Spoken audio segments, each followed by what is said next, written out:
کہ جانوروں سے بات آئی، چلتے چلتے آپ سے ایک حیرت انگیز گفتگو آج کرتا جاؤں۔ گزشتہ کئی ہفتے سے ہم لوگ بہت سارے دوست اس کوشش میں لگے ہوئے تھے کہ عید الاضحیٰ جب آتی ہے تو قربانیوں کا جو سلسلہ، اور آج کل تو کیونکہ سوشل میڈیا ہو گیا ہے تو واٹس ایپ پہ بھی اشتہار آ جاتے ہیں، اور اب تو ماشاءاللہ قربانی کروانے والے گھر گھر پھر رہے ہیں۔ ایک دور تھا کہ خود کرنی پڑتی تھی، اب تو قربانی کروانے والے بندے گھر گھر پھر رہے ہیں، حصہ ڈال لو، حصہ ڈال لو۔ حصوں کا قصہ بھی سن لو۔ یہ حصوں کا قصہ کیا ہے بھائی؟ ایک بڑے جانور میں 7 حصے پڑ سکتے، تو ہمارے ہاں کچھ لوگوں نے حصوں کا قصہ بنا ڈالا۔ اب آپ سوچیں گے کہ کون سا حصوں کا قصہ ہے؟ اشتہار آ رہے ہیں، 250 روپے کا حصہ لے لو، 550 کا حصہ لے لو، 750 کا حصہ لے لو، 1000 روپے کا حصہ لے لو، 1200 کا حصہ لے لو، 1500 کا حصہ لے لو۔ اکثر جب یہ حصوں کی بات ہوتی تو ذہن اس طرف جاتا ہے کہ اتنے کم پیسوں میں اب جانور ملنے لگے ہیں کہ بس 1500 کا حصہ پڑ جائے گا۔ اب اگر تحقیق کی جائے، پتہ کیا جائے بھی آخر اتنی غربت ہے ملک میں، اگر بہت دور کے صوبوں کو بھی پکڑ لیں اتنی غربت ہے کہ 1500 روپے میں بھی قربانی ہو جائے گی، پتہ لگا وہ آن لائن ہی ہو رہی ہے۔ وہ جو قربانیاں کروا رہے ہو آن لائن ہی ہو رہی ہے۔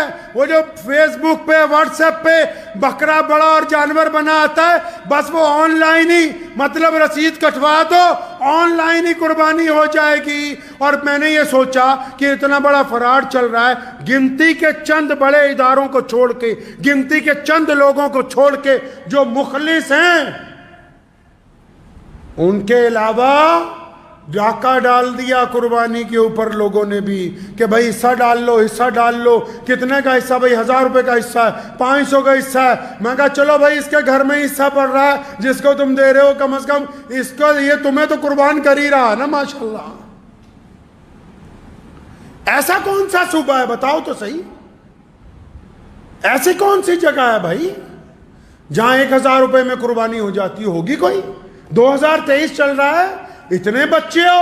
سنو محمد رسول اللہ نے کیا کہا، او کما قال النبی صلی اللہ علیہ وسلم، فرمایا انما الاعمال بالنیات، عمل کا دار و مدار نیت پر ہے۔ یہ باہر کے ملک میں بیٹھا ہوا بندہ اور یہ اپنے آپ کو این آر آئی کہنے والا یا دوسرے صوبوں میں رہنے والا، اس کو اللہ نے دولت دے دی، اللہ نے اس کو عزت دے دی، اللہ نے اس کو پیسے دے دیے۔ اب جب قربانی کا وقت آیا، یہ نعوذ باللہ اللہ سے ٹھگی مارنا چاہتا ہے۔ یہ سوچتا ہے ایسا بندہ ڈھونڈ جو 1500 میں اس سے ڈلوا دے تے ٹھگا نو گاہاں ٹھاگی ٹکرنے ساتھ نہیں ٹکرنے ہیں۔